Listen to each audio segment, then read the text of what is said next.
Bonsoir. Bonsoir et bienvenue à vous, Sahaf Tolko. Je suis très heureuse de vous retrouver ce soir. Après une longue absence, nous revoilà enfin réunis autour des pupitres d'Artissimo.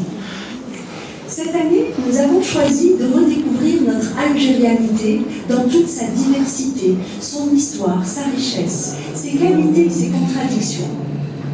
À travers différents sujets, nous ferons un décryptage du moi algérien. Être algérien est la thématique de 2019 des pupitres d'Artissimo. Au fil des rencontres, nous parlerons de notre comportement, notre langage, notre humour, notre rapport aux autres, au travail, nos défauts et nos qualités. Que disent de nous la manière de nous vêtir, de nous prénommer, d'interagir avec les autres, en famille, en société, avec les étrangers? Pourquoi est-ce qu'on entend souvent dire, nous les Algériens, on ne fait jamais les choses comme les autres? Cette thématique sur laquelle nous travaillons depuis septembre dernier prend tout son sens aujourd'hui à la lumière des événements que vit notre pays actuellement. Notre sujet ce soir est consacré à notre tempérament. On dit des Algériens qu'ils sont colériques, agressifs, violents, bagarreurs, mais aussi vaillants, courageux et fiers. On dit qu'ils sont d'un tempérament endurant, patient, empreint d'abnégation, sans doute dû à notre histoire, la colonisation, les faits tragiques, les événements, les catastrophes naturelles. Quelle part de vérité revêtent ces clichés? Comment le poids de l'histoire peut-il influencer le caractère d'un peuple? Comment les Algériens ont-ils évolué ces 30 dernières années? Et que pouvons-nous d'ores et déjà retenir de notre comportement depuis le 22 février, depuis ce que l'on appelle Thawra? Nous avons le plaisir cette année d'avoir pour partenaire Radio M, qui s'associe au pupitre d'Artissimo. Une belle aventure qui s'annonce et qui permettra certainement de toucher un plus large public grâce à ce nouveau format d'émission radio web filmée. Et donc avec les aléas de direct que nous découvrons en ce moment.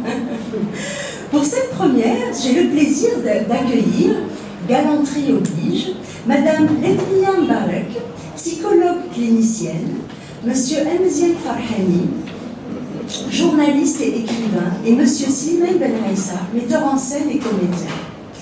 Sachez, mes amis, que vous êtes tous très chers à nos cœurs. Si vous le voulez bien, nous pouvons d'ores et déjà commencer. Alors, comme dit la formule, à vos pupitres, mesdames et messieurs. Merci encore d'avoir accepté notre invitation. Alors, on va peut-être commencer avec vous, Emziel.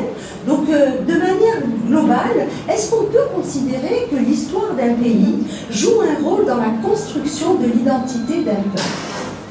Si c'était le cas, est-ce que vous auriez des exemples à nous proposer? Bon, bonsoir. Vous m'entendez là? Non, un peu. Ça marche? Et là? Oui. Bon. Alors, le tempérament, d'abord, c'est un mot qui est complexe, parce que je me suis amusé à réviser son origine avant de venir. Bon, ça vient du latin temperatum, et qui a vu le premier sens. Le premier sens de ce mot, tempérament, c'est en fait la modération, le calme, la maîtrise de soi. En fait, le vrai sens, l'ancien sens de tempérament, désignait ces qualités-là. Et ce sens a été gardé, par exemple, dans la météo, quand on dit un climat tempéré, ou on dit que quelqu'un a une humeur tempérée, généralement c'est qu'il est calme. Or, le mot tempérament maintenant désigne une batterie de comportements qui peuvent aller de salam alaikum à pour reprendre des expressions de chez nous. Donc, tempérament, en sociologie, ça n'existe pas. Pourquoi? Parce qu'on ne peut pas admettre si on considère le tempérament comme un ensemble de réactions, de types de réactions, on ne peut pas les englober sur la surface de toute une population donnée.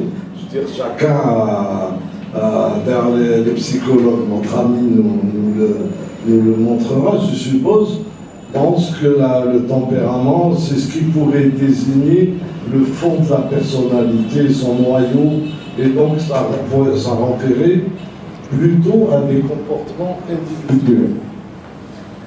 Donc le rapport entre... il y a un truc là qui... Non, c'est ah. Ça marche maintenant? On peut changer le mec. Il y a un problème de câble. Changer le mec. Voilà. Donc je disais, établir un rapport entre tempérament et société, et donc entre tempérament et histoire, puisque la société c'est un moment de l'histoire finalement. C'est assez complexe. Personnellement, moi qui suis comme vous algérien et qui vis notre quotidien, d'un point de vue tout à fait empirique, j'ai la croyance très forte que nous sommes particuliers. Je l'ai en plus, quand j'écris, j'essaie souvent de retrouver ça, ce que nous avons de particulier. Par exemple, qu'est-ce qui fait qu'un Algérien reconnaît un autre Algérien à l'autre bout du monde? Par exemple, vous pouvez être en escale à Anchorage, dans l'Alaska, et dans le hall de l'aéroport, vous voyez un blanc aux yeux bleus, voilà. Et pourtant, vous, tout de suite, vous avez un truc qui vous dit, tiens,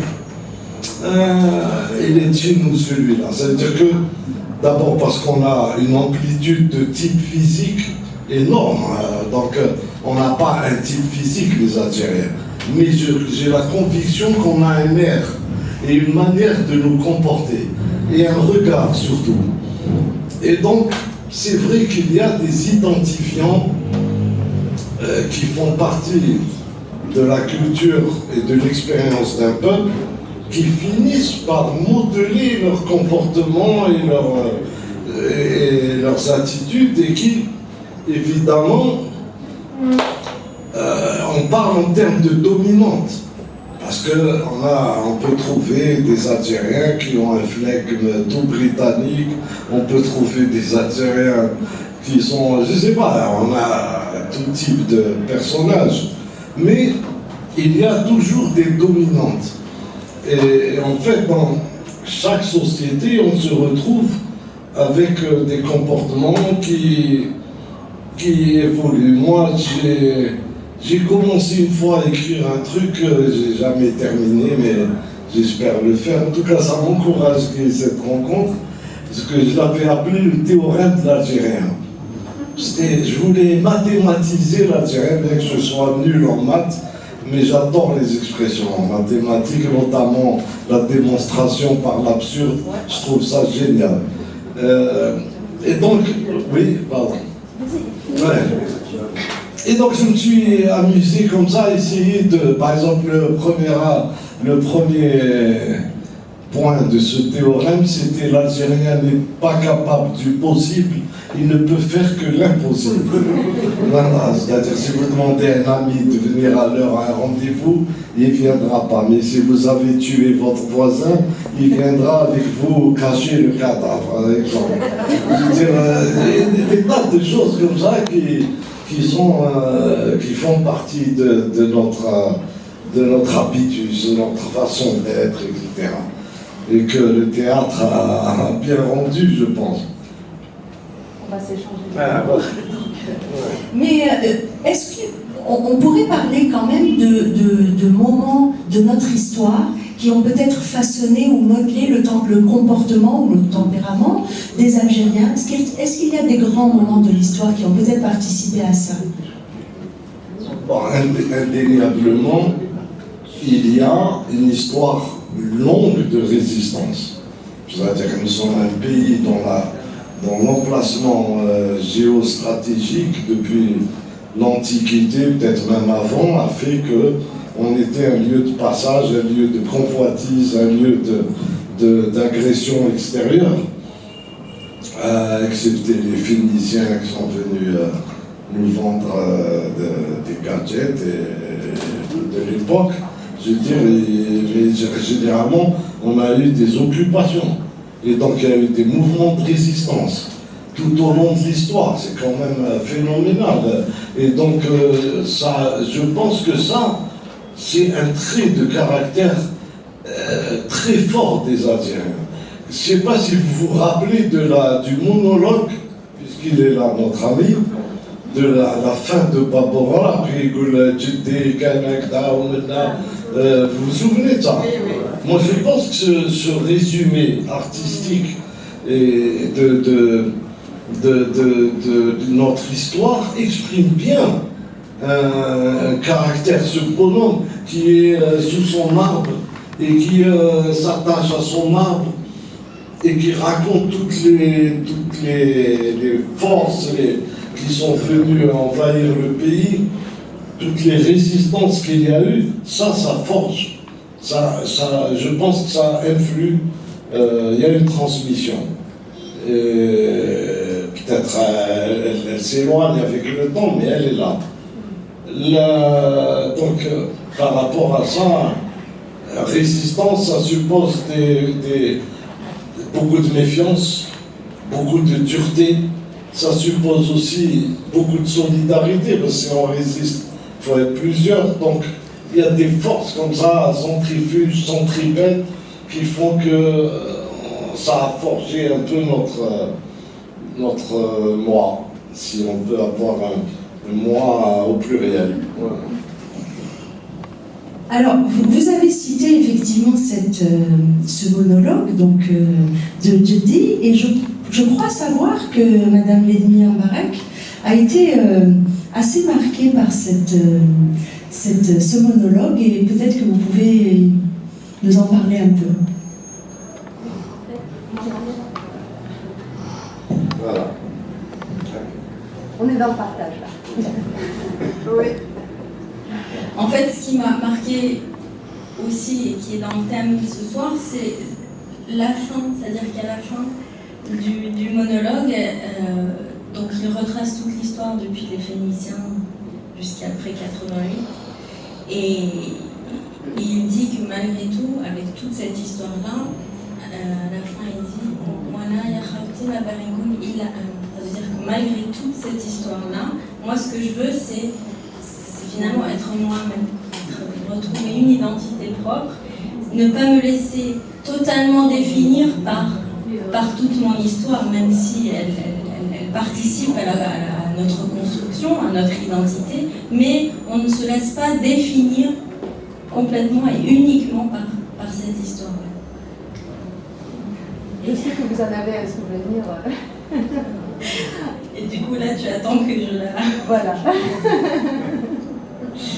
Donc en fait, on voulait rendre hommage aussi à Monsieur Slimane Ben Rissa et vous déclamer un petit peu ce monologue-là de donc il retrace un peu l'histoire. Donc on va y aller. Donc أنا جدي أمازيغ وشاوي حار وحرش قاسي وفنطاسي مطعم بالبربوشة اللي داوي مرقدها حمرا مسلوكة بالتين والقرداش. أنا جدي الشمس ضربت له الراس وهو يعفس في الكاياس، عينيه مغفولين حد الرقدة على 10 كيلومتر يشوف خيال العدو يلبن. جدي إذا طلع له زبل الراس وكشكش فمه أعصاته مكسوسة في شجرة السفرجل، إذا زفرت في السما ما تعرف انت لا ربي بلاك ولا ابويك دعاك، اذا حكمك للمسلان انت اللي كنت تنطط واللي تحبه.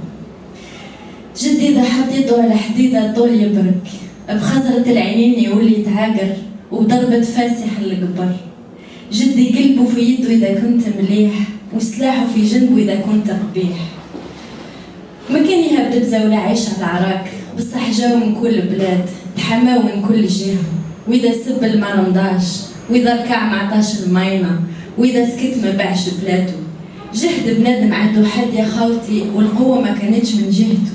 جدي داروا فيه اللي ما تندارش وخلوني انا نقول نهار اللي جاو الفينيقيين لقاوه يخبش في الارض قالوا له اركب في الفلوكة وعش جدي رامي بصح يضرب ضربة منه ويتقب الفلوكة من الهيه يضرب ضربة منه ويتقب الفلوكة من الهيه وهو قريب يكوليها حتى دخلوا عليها الرومان قالوا له توار بال نيبوس روح تحصد القمح لعنب والكرطوس بور سيزار وراح جدي يحصد القمح لعنب والكرطوس بالدمار احرق الصابة اكلا الكرطوس وقال لهم الى راكم فحولة روحوا تديو لعنب هذه بلاد ما سنيسة اللي بناها جبرتا جابها والتكثر ناس هو اللي سلكها وقاعد طايح اكثر من نايض وعش جدي كمج روحه بالطين وراح تحت الكرمة يبكي على الوعد ينعل بولي ما يحبناش ينعل بولي ما يحبناش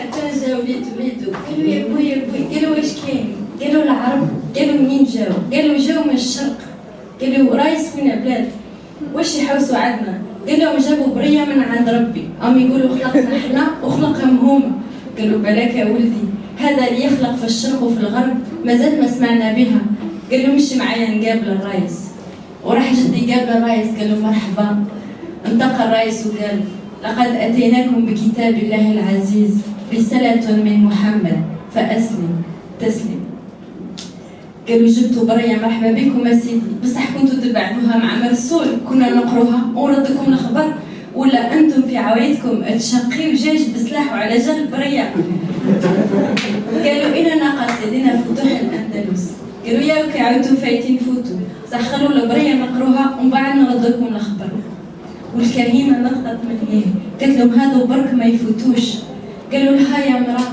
في طولك في عرضك راهم مسلحين ورانا انجليزيين قالت لهم لكن تقرا اكذاقينيه واستعدينا هذا البوسطاجيه المسلحين ما فيهم امان وكان اللي كان هما دخلوا الاندلس والكهنه دخلت التاريخ وكي ولاو خرجوا لقاو جدي يصلي من ركعه ركعه حتى جا وليدو قالوا يا بوي قالوا واش كاين قالوا الترك قالوا واش به الترك قالوا عاونا خرجوا اسبانيول وحلات بهم القعده قالوا حبس التم الوالع جابوا القران وهادو اشتجابوا قالوا هادو جابوا حمام سخون زرنا كعبه بقلاوه قالوا هادو معاونين على الفاكونس تمد جديه فمو محلول كعبه بقلاوه والعسل متقاطر حتى جابوا له خبر فرنسا عامت قالوا منين؟ قالوا من سيدي فرج قالوا فرجت قالوا لا خلات قالوا كي خلات احنا من بكري مسلحين وزاد عطا فيها داله حتى جابوا له خبر فرنسا حتى جابوا له خبر الامير عبد القادر قالوا له راهم نفاوه في سوريا قالوا لهم يا ولادي حبسوا سلاح وبدلوا ساعه بساعه هادو اللي نفاو الامراء واش تديروا بالفقراء وهكا كان عايشه جدي في ترونشي تاع فاردون يضرب الالمان مع فرنسا وهي حقرته ب 39 زاد ضرب معها الالمانيا وهي نساته وكي ولا من لاندوشين لم ولادو وقال لهم اللي مازال فيه النيف يضرب الالمان يضرب فرنسا وعلى الكلمه هذه طاحت الارقاب على الارقاب وعش جدي مودي اكنين وهجاجل اولادو يتامى وراح تحت الكرمه يبكي على الوعد ينعل بولي ما يحبناش ينعل بولي ما يحبناش حتى جا وليدو من المدينه لابس كوستيم صباط زرير وشعره بالقمينه قالوا يا بوي نجيب لك خبر البوليتيك قالوا خير ان شاء الله قالوا لوس راح بالحبس البي بي ياكل بعضها الام تي ار دي حاوس يسلها الامانه راهي تحلف البي سي راه يخمم والعلماء راه يتفسر قالوا بديك يا وعدي قالوا فرنسا راهي تذبح فيكم بالالوف وانتم ما زلتوا تهجيوا بالحروف قالوا بعثناكم نسيت به تقراو به تفهمونا احنا ولا به تعرفوا فرنسا لو كان جات تاع حق لو كان ما تستعمركم لو كان جات تاع سياسه لو كان ما تحقركم لو كان جات تاع بوليتيك لو كان ما تعفسكم فرنسا دخلت بسلاح ما تخرج الا بسلاح واللي دخل بالبارود محال يخرج بالبوليتيك قالوا هذا رياس تاع السنقله والبلبله قيسوهم عليا واذا عندكم رياس تاع الفاعله جيبوهم ليا وهكا كان راح جدي خاطر جور الغابة وسكن الجبل، رقد على سلاحه ودفى البارود، رقد نهار وفي الليل من دشرة لم ولادو، وحلف بيبو بريطة لا يبقى له عهد، ومركع ومهدن حتى البارود اعتقداه، والاستعمار هز عضاه، والشعب كمال وخرج في الزنقة يعيط بكفاه. تحيا الجزائر جيش التحرير، احنا ماناش في اللقب، والمكاين مدفقة بالغاشي، والحرية رضعت في صدور النساء، أحليب ما ضاقوه اللي ماتوا.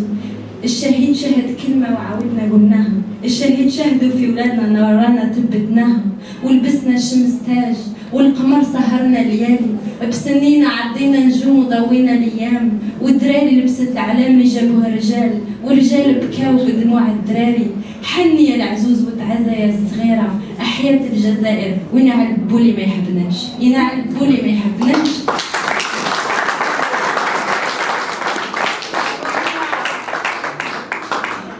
جدي كان ملمك شجرة الزيتون تحت الكرمة، قلت له يا جدي وش بيك يوم الاستقلال؟ قال لي شكون جا؟ يا جدي ما جا حتى واحد، رانا سحتناهم كاع ما بقينا غير حنا في حنا، انت انا هو، انت هو. قال لي باقي طالت بالحالة ولدي، ما بقيت نفرز شكون انت وشكون انا وشكون. قال لي خليها لك وبلاك يدوها لك. حوسوا يدوها لنا الوف وجبناها وحدنا، حوسوا يدوها لنا بالمدافع وجبناها على رجلينا، حوسوا يدوها لنا برصاص وجبناها برصاص. قال لي خليها لك وبلاك يدوها لك. وتمد جدي عينيه محلولين مقابل الاعلام اللي رفرف، وانا حسبته مات. قال لي لا عييت. قال لي عييت وباغي نرقد. قال لي جيب لي قرن النف خليني النف على يمة النيل. نعم يا سيدي، إن جدودي ضمير لا ينام. Mon grand-père est une conscience qui ne dort jamais. وفي 19 جوان 1965 نوضوه مشطون، قال لي واش تسهر، واش هذا المدافع، واش هذا الإشار؟ قلت له رامي صحف الثورة. قال لي كيفاه؟ قلت له رامي صحف الثورة. قال لي 130 سنة استعمار ما غلطناش، و3 سنين استقلال بدينا نغلطوا ديجا. قلت له يا جدي في العديان ما غلطناش، بصح في بعضنا رانا غلطين. يا جدي في العديان ما غلطناش، بصح في بعضنا رانا غلطين. وهكا كان هب ريح المحنة في 1980 هب ريح المحنة عالجبال، ومن جزرة الواقنون ومن واقنون عين الحمام تهز السما وتحدى النار، وتيزي وزو لهبت فيها النار. عيطنا بالأمازيغية ودهمونا بالعنصرية، إنا عالبولي ما يحبناش. وفي ستيف قسنطينة كي تحسرت المدينة، بلاد قناطر عشت الدنيا فيها تتناطر. ولد الشوية حبسوا يحقروه البرجوازية، عيطنا عدالة اجتماعية، دهمونا بالأعمال التخريبية، إنا عالبولي ما يحبناش. ولحقت المحنة حتى للسحاري، غرداية وبن يزقن عزة وطاني، ناضل عجاج فيهم مهب، وراح ما بين نخالي يتسرب. لعبوا لعبة ماتت تلعب، قلنا احنا بربر إباضية، دهمونا خوارجية، إنا عالبولي ما يحبناش. ومن دار لدار ومن دار لدار ومن عار لعار ومن دمار لدمار، حتى لحقت وهران العاصمة الجزائرية. ومن باب الواد القبة ومن قبة الباجراح، ناضوا الصغار معولين عالتكسار، الحوانت مفلقة والجاج مرمي، القلوب معمرة والأصوات تضوي. اليوم ما تهناش وإذا هنات ما تصحاش. وعشنا أكتوبر مدمم، واللي ما بقالو راي لا يزيد يخمم. عشنا سياسة الضباب وفي نهاية ضوونا للعذاب. شبان الخدمة الوطنية راكبين فوق الشار، وشبان المحنة الوطنية هانت بهم الأعمار. الشهيد شهد كلمة وعاودنا قلناها، الشهيد شهدوا في ولادنا ورانا تبتناها. ابكي يا العزوز وتعزى يا الصغيرة، راهي ما بيناتنا صارت كبيرة. عيطنا بالديمقراطية ودهمونا بالتفرقية، إنا عالبولي ما يحبناش.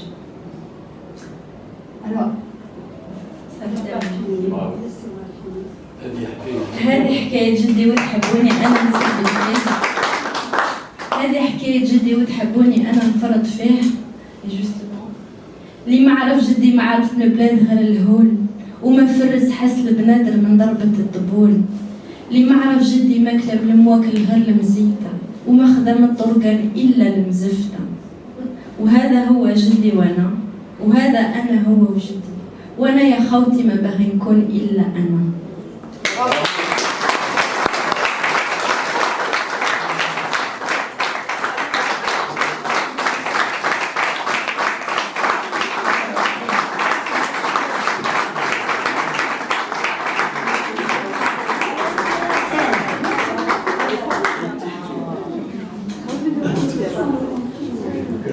Une petite précision.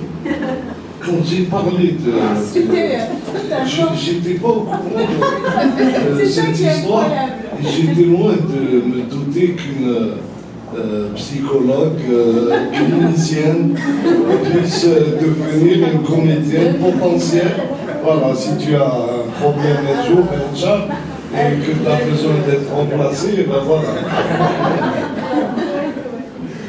Vraiment merci, merci beaucoup, parce que c'est la première fois que j'entends ce théâtre. Je ne l'ai jamais entendu. Je l'ai toujours dit.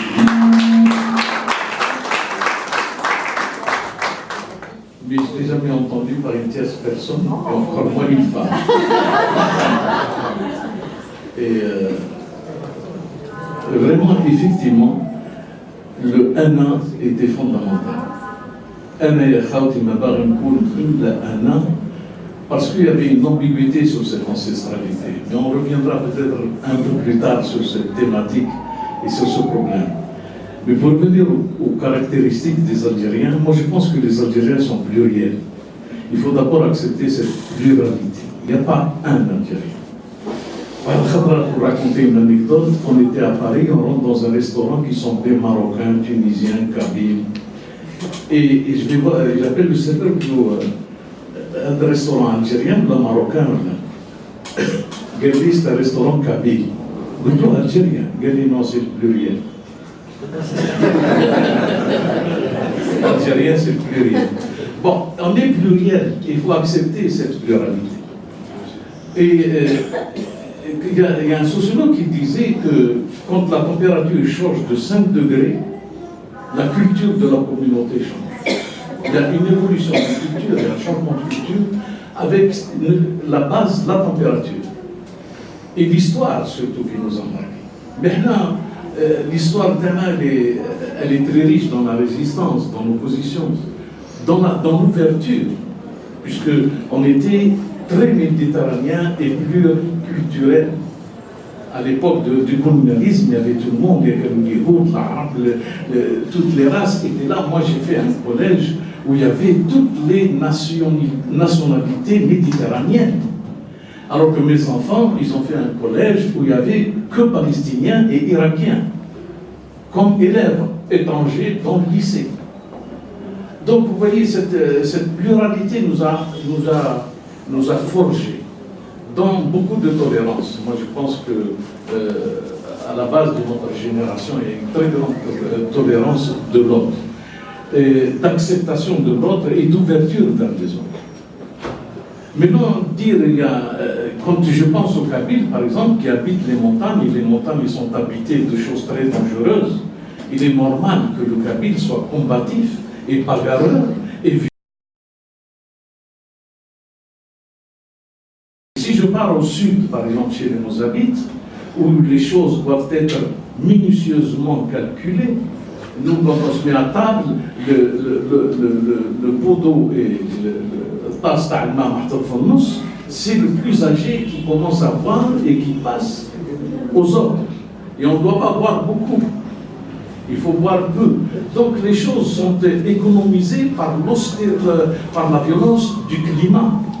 Le désert, vivre dans le désert, il ne faut pas voir maintenant avec des climatiseurs, avec tout le reste. Mais à l'époque, il y a à peine, même pas 50 ans, les choses étaient très très dures de vivre dans le désert. Et ça forge aussi des caractères et des comportements. Il est économe, il est comment on appelle ça, épargnant, il est rationnel. Donc voilà. Et il y a énormément de choses qui sont liées d'abord à un mode de vie. C'est pour ça que je dis qu'il y a plusieurs caractères en Algérie. Mais le fait qu'on ait une histoire commune, et cette histoire commune, elle était trop violente. elle était forte, elle a créé un comportement que j'appelle ça un dénominateur commun entre nous, de point de vue de la résistance, de la méfiance des institutions, du rejet plus ou moins de la politique, et ainsi de suite. Et les consciences se forgent très lentement. Et une certaine violence entre nous aussi, une certaine violence aussi entre nous. Oui, parfois. la violence, elle est... Et en même temps, beaucoup de générosité. Il y a une chose et son contraire. Mais je crois que la violence... En tout cas, il y a l'excès dans les deux cas. Elle s'est aggravée dans la décennie noire. Quand le frère n'a plus confiance au frère, quand les voisins dans un même immeuble se méfient les uns des autres, c'est-à-dire que le tissu social a été complètement disloqué, complètement déchiré. Il est je suis exceptionnellement admiratif parce que je crois en moi-même et je crois au peuple algérien puisque j'en fais partie. Je ne peux pas dire je ne crois pas en une société où là je ne crois pas en un peuple. J'y crois fortement et on est impressionné que malgré toutes ces déchirures qu'a connues la société algérienne, cet isolement, moi il y a des copains qui sont venus il y a 15 ans, des hommes de théâtre qui savent observer les gens, qui savent observer des personnages. Il me dit, c'est fou ce que les gens sont seuls. Les Algériens vivent la solitude réelle, profonde. Ils partagent très peu avec les gens. Alors que j'ai vécu ça personnellement en Tchécoslovaquie. J'ai été en voyage là-bas pour voir un peu le théâtre, et il y avait des Tchèques qui étaient un peu censurés, rejetés par le système de l'époque. Et grâce à l'interprète, j'ai pu rencontrer un auteur que je voulais voir. Il est venu à l'entracte d'une pièce, et je l'ai vu pratiquement clandestinement. J'ai parlé longuement avec lui. Figurez-vous qu'à la fin de la discussion avec lui, il me dit, avec combien de personnes chez vous, vous pouvez parler comme ça? 5, 6, 7, vous avez de la chance. C'est ça le problème. C'est-à-dire cette solitude que par l'histoire nous a imposée, on s'est retrouvé solitaire et la violence a augmenté. Quand on n'a plus confiance en l'autre, on ne sait plus reconnaître l'autre. Et le rejet de l'autre devient très fort. Tu veux réagir à ça, Oui, juste par rapport à la violence, justement, et l'histoire, et pour interroger un petit peu ce qu'on appelle le trauma colonial, qui a fait que un petit peu le terreau de la violence. c'est pas le Et de ce qui a pu se transmettre comme traumatisme de génération en génération. Et ça, c'est important, je pense, parce que ça influence aussi ce qu'on peut appeler le tempérament, le caractère, en tout cas. Il y a une trace. Et Karima Lazali, je pense que vous en avez entendu parler, qui vient de faire un super travail là-dessus. Et elle est partie du constat que le collectif était malade, en fait. Et elle ne savait pas tellement de quoi. Donc, comme une angoisse diffuse, comme quelque chose comme ça, qui ne dit pas son nom, mais qui est quand même présent. Et le traumatisme qui se transmet de génération en génération, en réalité, ce n'est pas le traumatisme qui se transmet, c'est la représentation qu'on en a qui se transmet. Et lorsque les parents ou les descendants n'ont pas été accompagnés dans la résolution, pour traiter ce trauma-là, ce qui est transmis à la première et deuxième génération, c'est cette angoisse-là, et qui peut laisser place à un espèce de mal-être qu'on ressent. qui se ressent dans la société aussi. Bien sûr. En tout cas, au sein du cabinet, par exemple, les personnes qui viennent consulter, pas toutes, mais là où il y a un espèce de mal-être diffus, quand on creuse un peu, oui, il y a eu dans les familles des anciens moudjaheds, il y a eu soit des tortures, soit des choses comme ça, et on sent qu'ils portent quelque chose, et ils n'en parlent pas toujours entre eux. Donc c'est ce silence-là, c'est ce traumatisme qui ne dit pas son nom, qui même la chose qu'on ne dit pas, ce n'est pas parce qu'on n'en parle pas qu'elle n'est pas là. Elle est là.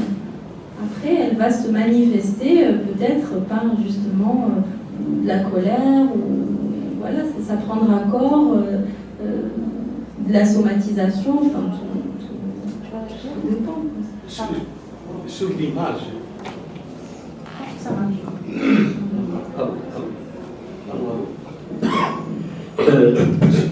L'image est quelque chose effectivement, de l'idée qu'on se fait de nous-mêmes. Et dans le traumatisme, elle existe. Par exemple, sur le plan, je dirais, international, l'image de l'Algérie est façonnée de telle manière, elle oblige l'Algérien à se surenchérir, à se... on est les Japonais de l'Afrique, on est hadiques. À l'extérieur. Il y a énormément. On ne fait pas confiance à ce peuple. On n'y croit pas. Énormément. On lui remet une image, un miroir en face de lui, de lui-même, qui est complètement catastrophique. Et donc, il surenchère. Alors qu'il faut rêver qu'on soit des gens normaux. Hein, dans une société normale. Il y a le khawar normal, naturel, antique. Hein, avec une politique qui permet à tout le monde une liberté d'expression, une organisation sociale pour pouvoir rechercher cette exceptionnalité. La recherche de l'exceptionnalité correspond à quelque chose de douloureux, au fond, de très douloureux à la fois. Je voulais simplement rebondir sur cette idée. Et d'ailleurs, dans ton monologue final de Barbara, et on l'a vu encore une fois ici, à quel moment les gens réagissent le plus? C'est dans le refrain tu vois, donc quand on analyse comme ça froidement, allez, je vais essayer d'oublier que je suis algérien. Si je suis un type qui hurle partout, c'est déjà soit du narcissisme, soit, comme tu le dis si bien, une douleur profonde par rapport à son moi, par rapport à comment on se représente et comment on pense être représenté par les autres. Tu vois, tu vois, c'est énorme, c'est une formule où... Il y a l'époque, comme je ne sais pas comment j'ai pensé ce truc, parce qu'il y a des choses qui sont inscrites profondément chez nous. C'est ça, moi je pense que tu l'as pensé parce que... Et ça remonte. Mais si je dois analyser un peu comment la chose s'est construite en moi, c'est qu'on était considéré politiquement comme un troupeau, géré par un groupement. L'individualité n'existait pas. L'individualité n'existait pas, elle était complètement niée. D'ailleurs, en islam,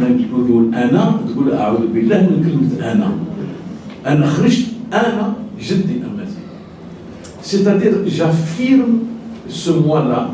Celui-là, c'est mon origine, mais moi, et c'est dans ma responsabilité, d'ailleurs c'est ce que je disais à Saint-Ferry, on fera mieux, c'est-à-dire ana barin kun ana, c'est-à-dire avec ça, mais avec mon apport. On a hérité des choses qu'on doit continuer dans notre propre histoire, mais on ne peut pas nier ce qu'on est. Il faut que je raconte cette histoire qui est importante. Quand j'ai écrit Boualem Sidi-Boudan, ce qui est censé être le père, je l'ai enterré à la fin de la pièce. Et Boualem continue tout seul. Quand j'ai écrit Baboura, et je l'ai joué à Tizi Ouzou, puisqu'on a créé là-bas un comité directeur de la Maison de la Culture, donc on a logé là-bas, et c'est là-bas que j'ai écrit cette pièce et qu'on a monté. Quand on a joué devant le public de Tizi Ouzou, 3 soirs, la salle pleine, mais personne ne bronchait. On avait l'impression qu'ils étaient assis sur leurs mains. Rien. Et je dis à Goumi, excuse-moi, mais je sais peut-être ce que j'écris. Je m'attends à des réactions qui ne sont pas là. Il faut qu'on fasse un débat. Les débats, mais à l'époque, c'était très dur. Donc, on va voir qui tu veux, mais je veux un débat. Là, il faut voir les agents de sécurité demain. D'accord. Oui, les agents de sécurité qui décident du débat ou pas. Oui, à Tizi, c'était après 88 dans l'Herba. Il a été, ils lui ont donné l'accord, c'est clair. Galou Moussahanta est responsable du micro. J'ai dit, on peut faire le débat, mais moi je tiens le micro. Donc tu me le donnes pour les réponses. On a débattu 2 heures. Il y avait des universitaires. Et la chose ne se déclenchait pas. Il y avait quelque chose de fermé. Ici, une sociologue, femme, qui se lève à la fin, littéralement, elle me dit, il y a une interrogation vraiment sérieuse qui se pose là. Donc, vous avez enterré le père pour partir vers l'avenir, et là vous revenez avec un père féodal, un grand-père, et c'était la question qu'il fallait poser. Effectivement, moi, en 1974, j'ai cru qu'on pouvait régler le compte aux traditions, aux mauvaises habitudes, à tout ce qui était ancien, et qu'on aille vers un avenir. Mais entre 1974 et 1981, la question n'était pas comprise par l'État comme ça. Donc il fallait se redéfinir sur le plan identitaire. Et c'est comme ça que j'ai remonté la courbe en disant un SDM zéro Charlie jusqu'à un Darikoun, il l'a un. Là, ils ont, le soir même, on a joué, il y avait la salle pleine, et la pièce a commencé à marcher normalement. Parce qu'il se disait que ce type qui dit tout ça, d'où il sort? C'est pas possible. Ça, c'est aussi un problème. Ils ont tellement mis un pouvoir flic, c'est-à-dire celui qui pense ne pense pas de lui-même. Cette déduction était immédiatement faite. Je crois que vous vouliez réagir par rapport à ce Anna et Hervé aussi. Oui, par rapport à ce Anna, parce qu'on est vraiment dans l'individuation, comme vous avez dit. Et il y a une expression que j'emploie souvent, notamment dans mon cabinet, c'est une expression de Jean-Paul Sartre qui dit « L'important n'est pas ce qu'on a fait de nous, mais ce que nous faisons nous-mêmes de ce qu'on a fait de nous. » Et tout l'enjeu est là, en fait. C'est d'aider vraiment les sujets, les personnes, tout le monde, à ce que chacun prenne aussi ses responsabilités de qui il est. Il n'est pas obligé, comme je disais, de se laisser définir ou de faire du même ou d'être dans une logique de continuité comme ça. À un moment, on casse. Il faut couper et puis déployer ses ailes et s'autoriser à être soi-même. Et d'ailleurs, une des choses que je remarque aussi souvent, c'est, je ne sais pas si on peut appeler ça une crise identitaire, mais c'est l'oscillation entre je veux m'individualiser, et en même temps je veux faire partie de mon groupe. C'est-à-dire comment essayer de ne pas trahir les miens, de ne pas trahir mon groupe, mais en même temps je veux avoir le droit d'être différent, de penser différemment et de trouver l'équilibre un petit peu entre ces deux-là. Et une des questions, à mon sens, qui est aussi fondamentale, et surtout aujourd'hui, c'est comment faire du commun avec ces différences. C'est ça aussi, c'est-à-dire comment, sans effacer, c'est-à-dire faire du commun, c'est pas dire faire du clonage, faire du même. On peut faire commun en intégrant nos différences. Ça, c'est un enjeu majeur aussi. Mais le moi se jouait de Anna avec, il se jouait politiquement dans la dimension de l'espace de liberté qui était accordé à l'individu. C'est-à-dire, Anna, il commence à être dynamique à partir du moment où on lui donne un certain espace d'expression. Notre problème était, vous êtes un ensemble, mais en tant qu'individu marakoué. Donc, moi, dans ma communauté, je garde mes valeurs, je respecte mes valeurs communautaires, mais je ne peux pas vivre avec.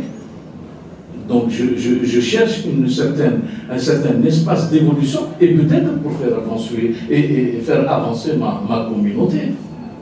Si la langue en amazigh aujourd'hui, par exemple, elle est dans les limites où elle est, c'est parce que pendant 50 ans, on l'a obligée à être en lutte pour son existence. On lui crée un problème, et donc elle se bloque. Elle ne peut pas s'épanouir. Si depuis 50 ans, les langues dialectales et amazigh et autres s'épanouissaient normalement, sans agressivité et sans violence, elles ne seraient pas au stade, par exemple, où elles sont. Donc tout notre problème est celui-là. Même les jeunes, quand ils demandent la démocratie aujourd'hui, s'ils demandent une ouverture. Moi, un jeune te dit, نربح à tous les coups. Même il a خسرت, je veux savoir qu'il خسرت un مش يخسروني. C'est le drame est là. C'est-à-dire qu'on est dans une organisation politique, dans un système qui fait que l'individu n'est pas responsable totalement de sa vie, de ses choix, de ce qu'il a envie de faire. Et alors, je voudrais quand même, qu'on revienne sur ces valeurs. Et là, je m'adresse à toi et ensuite je te donnerai la parole, Claudia. Parce que bon, là, on parle de cet aspect de notre comportement qui se fait en opposition avec un système peut-être politique, avec une situation géographique, un parcours historique. Mais si on parlait un instant aussi de ces qualités qui sont propres, de cette générosité, de cette solidarité qui a existé et qui existe jusqu'à présent. On peut prendre des exemples tels que, qu'on ne trouve pas ailleurs, je veux dire, le marchand de légumes ou le boulanger qui va céder sa monnaie pendant des périodes, des circonstances, on va dire, de funérailles, où les voisins ouvrent leurs portes, où la famille et les amis vont offrir, en tout cas vont participer aux frais. Ça, c'est quelque chose aussi. Je ne pense pas qu'il se raréfie, mais il est important aussi de le signaler parce qu'il fait partie de notre identité. Je ne sais pas si tu as des choses à dire là-dessus. Oui, j'aimerais quand même, dans la prolongation de ce qui s'est dit là, de Vincent, et qui est très intéressant, et vraiment, je pense qu'on avance beaucoup. Je ne sais pas si vous en avez. On va vous donner la parole, comme d'habitude. Oui, hein. Mais vraiment, c'est super intéressant. À propos du moi et du nous, le monde culturel, par exemple, le monde artistique, a pâti de ça aussi. Quand je dis pâtir, je vais vous raconter une anecdote. En 82, j'écrivais à Algérie Actualité et il y avait la rétrospective du peintre Khadda, Mohamed Khadda, aux Beaux-Arts. Et donc j'avais décidé de couvrir, c'était un événement. D'abord par la taille et l'importance de Khadda, mais aussi c'est pas tous les jours qu'il y a une rétrospective. Mais figurez-vous que le même jour, un jeune peintre qui était alors méconnu, qui s'appelle toujours El Zoubir, exposé et le vernissage avait lieu le même jour au centre culturel de la Wilaya, à côté de Rue Baramdan, à côté du tribunal qui devient si filmé en ce moment. Et donc, je me suis dit, c'est génial, je vais couvrir les deux en même temps, je vais faire un seul article.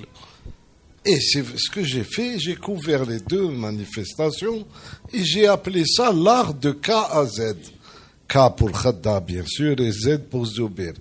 Bon, et la semaine d'après, mais alors on m'a, comment dire, enseveli de reproches, parfois limite insultes, d'un crime de lèse-majesté à l'égard de Khadda. Il y avait même un ami peintre qui m'a dit il t'en veut terriblement, et je dis mais attends, quoi où est l'histoire là?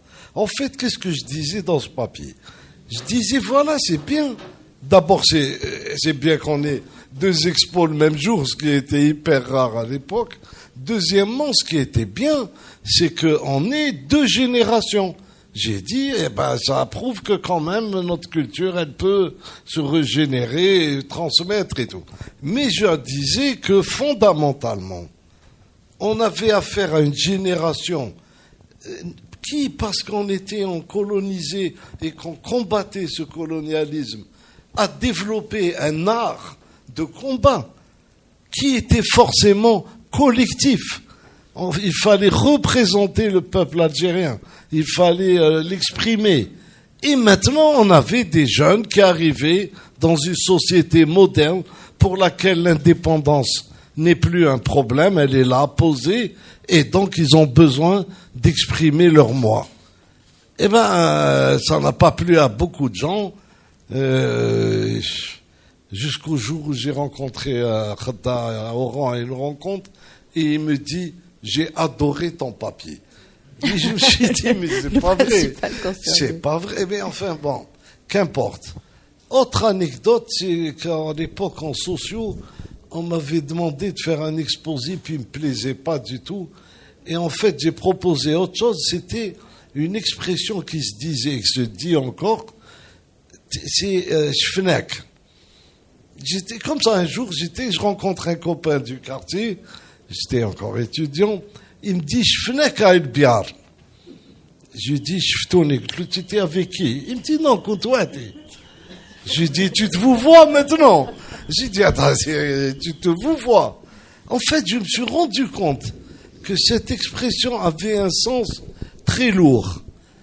En se vous voyant, le gars, il se positionne plus comme lui, mais comme l'œil de la société. Shfnek. Tu vois, on t'a vu à être bien, alors qu'il était seul, mais il était, je crois, l'œil de Moscou de la tribu. Tu vois, si tu veux. Et donc, il y a cet aspect.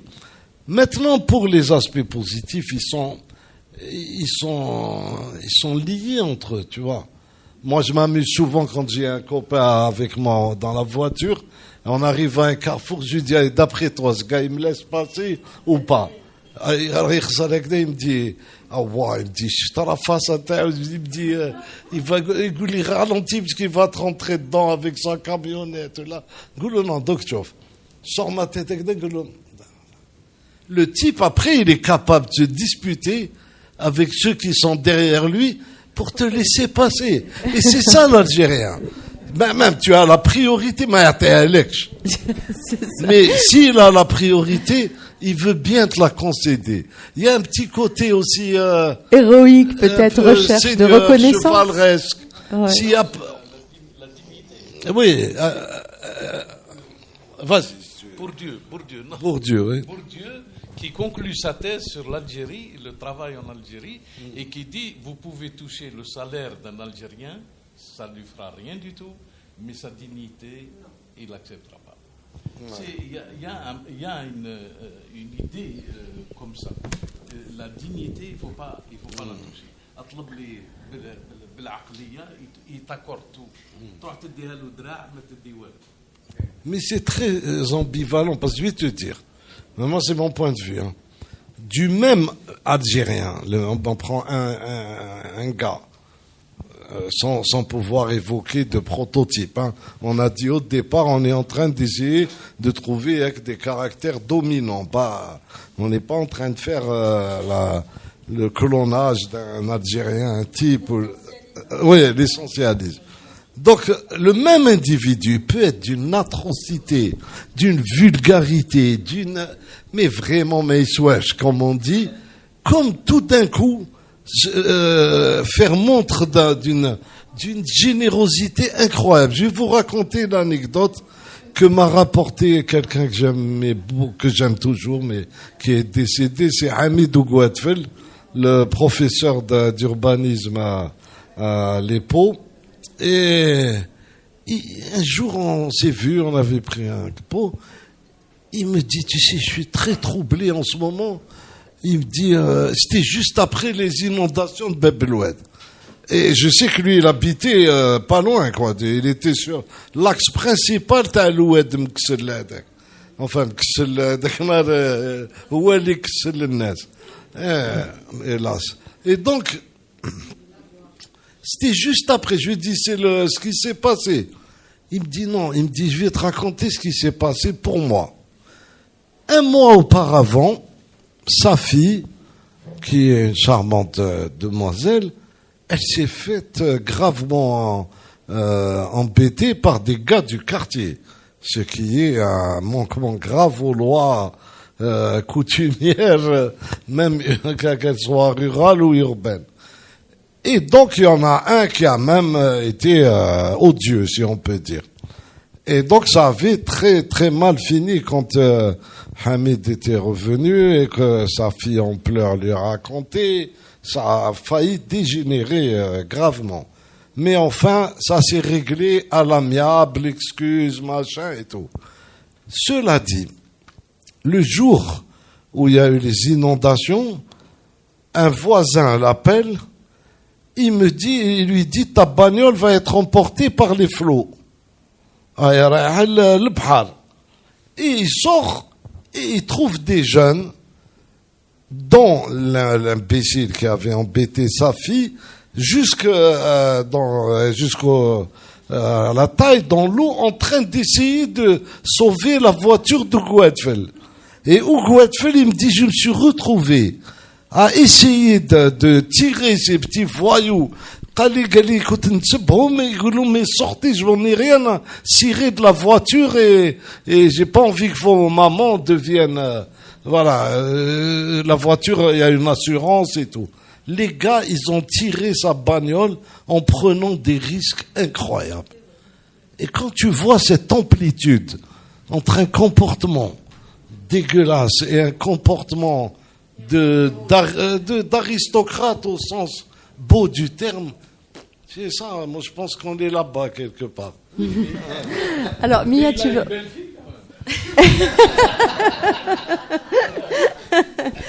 Alors, Mia... D'ailleurs, c'est pour ça que...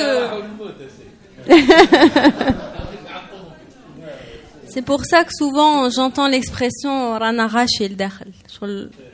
On est plusieurs à l'intérieur. Ça, c'est quelque chose que j'ai beaucoup entendu. D'ailleurs, même Karima Lazali a fait ce constat-là parce qu'elle a repris France Fanon qui lui disait que le mental était colonisé, qu'on avait à l'époque un mental colonisé et que ça continuait. Donc cette expression Rana Rachi qui fait que voilà, on est peut-être plein de contradictions mais le danger, enfin pas danger, mais c'est d'être un peu, de ne pas se sentir responsable finalement de ces actes et de se dire j'ai entendu ça plein de fois. Est-ce que c'est lié à la notion de mektoub? Oui, il y a beaucoup pour moi c'est une manière de se déresponsabiliser quand même. C'est-à-dire, c'est toujours ce fatalisme-là. L'Araleb, machin, anaya, ou machin, toujours quelque chose, c'est jamais de ma faute. Bon, voilà. Donc, le travail aussi en thérapie, c'est de quand même remettre la responsabilité de tout, c'est-à-dire de sa parole, de ses choix, de ses réactions face même aux événements qu'ils n'ont pas forcément choisis, mais qu'ils ne sont pas obligés de subir tel quel. Et même dans le fait de... Ce qu'on disait quand ils sont à la poste par exemple et qu'avant il y avait tout, la chaîne elle était bizarre, enfin il n'y avait pas de chaîne, je trouve le gars ils ont des mots comme ça d'un coup, le jour où il y a eu des tickets, le jour où on leur a offert un cadre dans lequel il fallait se ranger, bon bah ils l'ont fait, enfin moi à chaque fois je vois que ça fonctionne. Ça fonctionne, donc idem dans mon cabinet, il y a un cadre précis, c'est-à-dire qu'il y a des horaires. Moi on m'a dit jamais ils vont venir à l'heure, jamais ils vont respecter les horaires, jamais. Ben si, ils le font. Ils appellent quand ils sont en retard ou ils annulent la veille, enfin bon, sauf urgence. Mais quand on leur offre un cadre et qu'on leur donne une responsabilité et qu'on les voit autrement, c'est-à-dire que je ne vous vois pas comme quelqu'un qui va pas venir à l'heure, ça les valorise et vous voyez, ils se mettent... Alors, je comprends ce que tu dis, mais alors du coup, j'aimerais qu'on avance un peu dans la discussion et peut-être parler des 30 dernières années, donc qui correspondent à deux moments, on va dire, de notre et historique et peut-être économique. Ça a été la décennie noire que l'on a vécue, qui correspondait aussi avec l'ouverture du marché. Et donc ça a donné, me semble-t-il, des changements de comportement, de l'individualisme, de l'égoïsme, en même temps de la suspicion, alors que nous étions justement très dans cette fraternité et puis dans une certaine naïveté de notre rapport à la société. Finalement, la suspicion, la peur, et avec tout ce qui allait avec, s'est installé.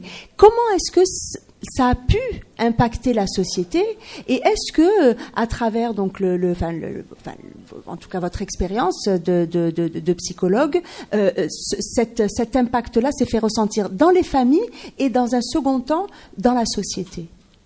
Alors déjà, peut-être après tu voudrais réagir. Dans les familles, et en même temps, je ne sais pas si les personnes que je reçois sont représentatives vraiment de toute l'Algérie. Déjà, c'est quand même important de le souligner.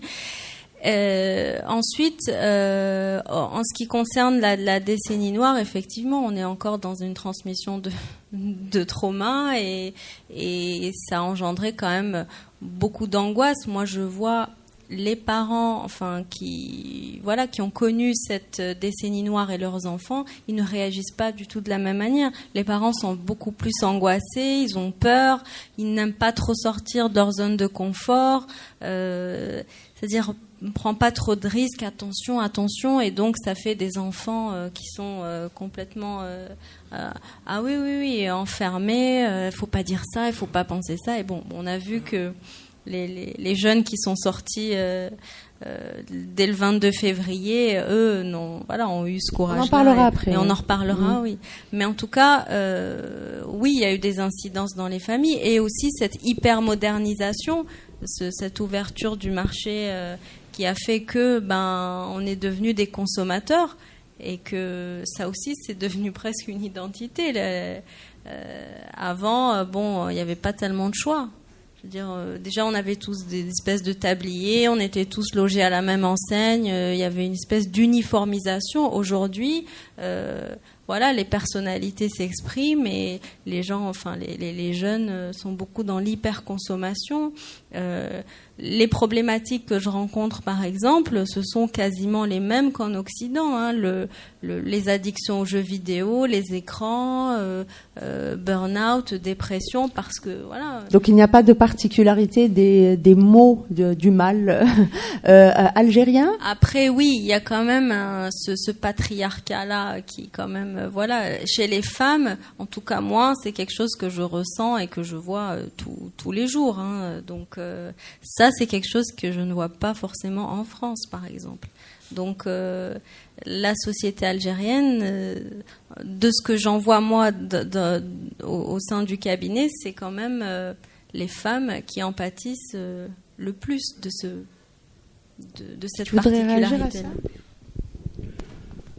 La décennie noire, ce qu'elle a fait de très très grave, c'est qu'on ne peut avancer qu'avec les fondements de notre culture populaire. Et nous avions une culture populaire.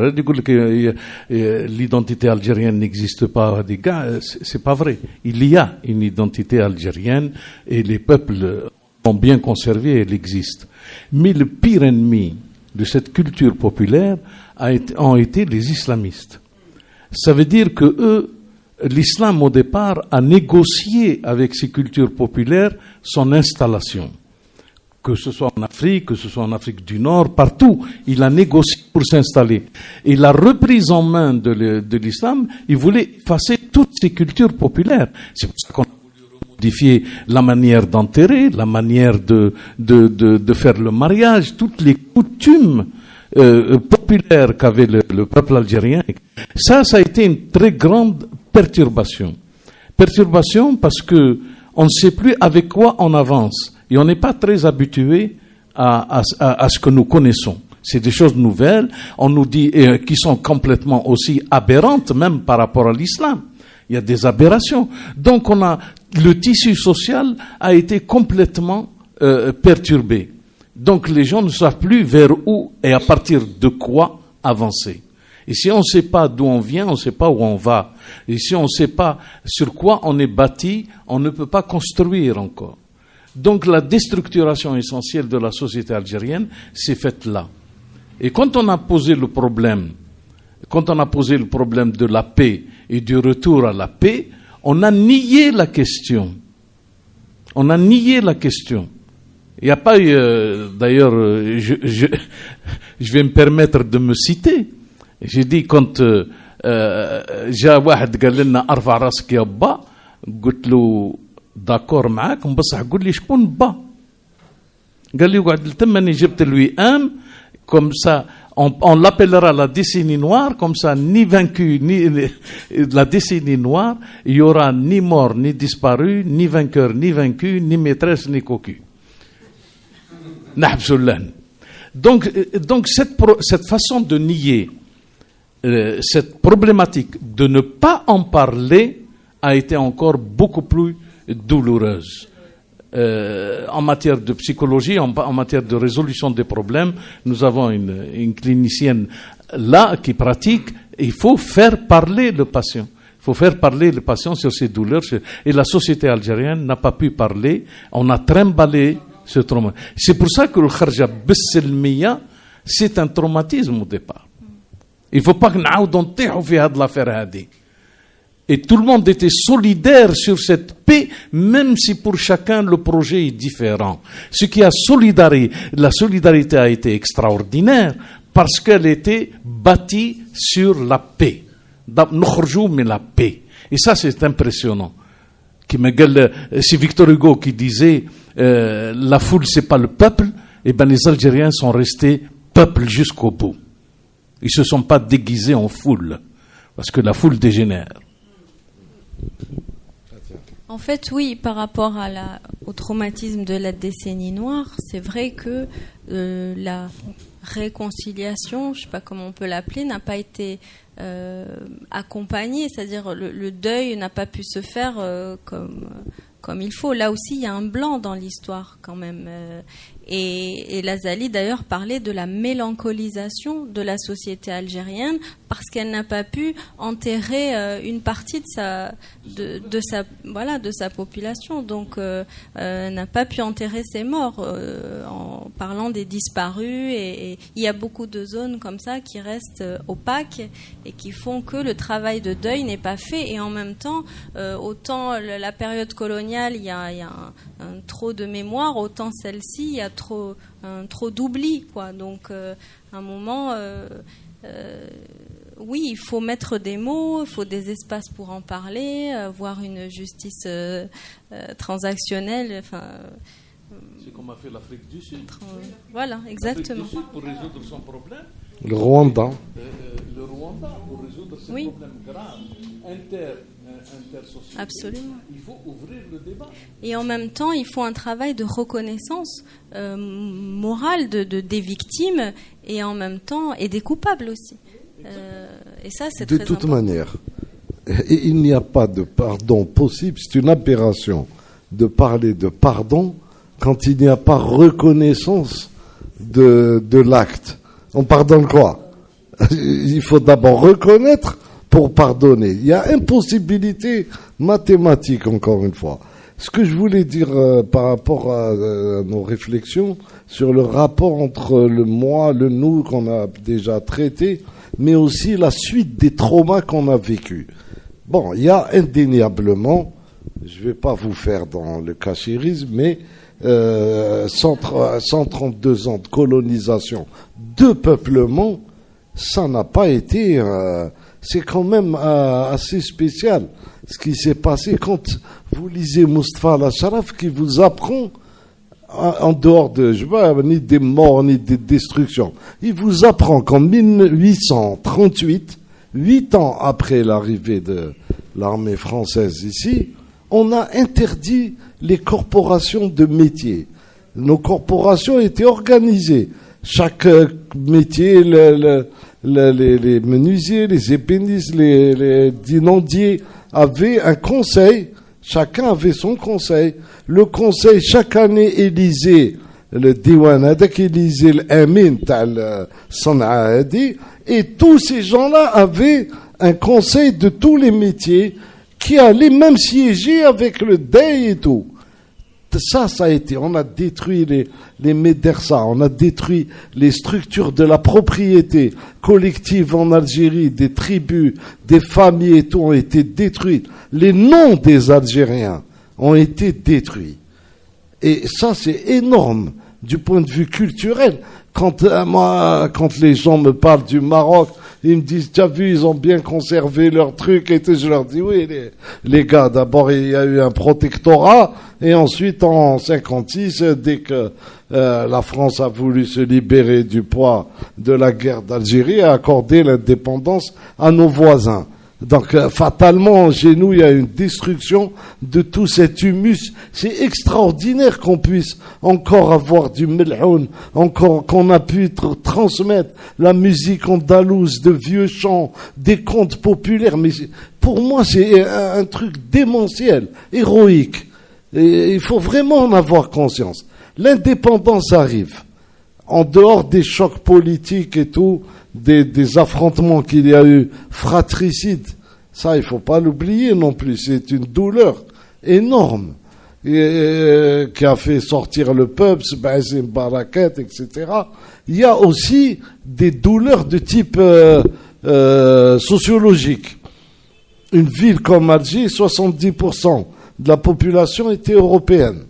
Une ville comme Oran, c'est pire, c'était 80% ou 85% même, avec 15% d'Algériens à Oran. On a assisté à un transfert de population d'une importance, mais alors sidérale, et dans un temps record entre les campagnes et les villes. C'est un choc, ça, sur le plan des mentalités. C'est inscrit dans notre ADN récent. Et il n'y a pas d'exemple similaire de transfert de population. Il faut aller chercher des trucs, mais alors horribles. Le sac de Bagdad par les Mongols au XIIIe siècle, je crois, ou les Khmers rouges au Cambodge qui ont vidé la capitale Phnom Penh, 2,5 millions d'habitants emmenés dans les campagnes. Je veux dire, mais là, nous, on a eu un transfert qui bouleverse, qui est venu sur tous les autres bouleversements. Ensuite, il y a eu le socialisme spécifique, parce qu'on fait toujours spécifique. Non, mais ça commence. On a un bac spécifique, on a fait un socialisme spécifique, et quand on a fait du capitalisme, c'est spécifique aussi. Mais il y a un phénomène oui, en plus. En sociologie, il y a un concept qui s'appelle la différenciation, ce qu'on appelle les processus de différenciation sociale. C'est comment dans une société, les gens se constituent en groupes, que ces groupes s'installent et ils établissent des relations, et il y a une espèce de stabilisation et d'harmonie, même avec les contradictions de la société. Or, nous sommes une société qui, depuis 62, nous avons des records de mobilité sociale. C'est-à-dire que quelqu'un parti de rien devient milliardaire. L'inverse aussi s'est produit, c'est-à-dire des gens qui avaient des positions sociales, économiques importantes, ou du moins confortables, se sont retrouvés rabaissés. L'ouverture de l'économie de marché a relancé la course. وقت الغفلة هذاك تاع 62, pour moi il y a eu une refla de l'ouverture du marché, et on l'a vu. Et quand on a ça crée ensuite, ça fournit de la clientèle à notre ami. Là, je veux dire, non, je veux dire que ça crée sur des bouleversements sociaux et économiques. Tu aboutis à des drames. Et surtout, l'ouverture du marché pour qui? Oui. Le problème est fondamentalement là, après. Alors, oui.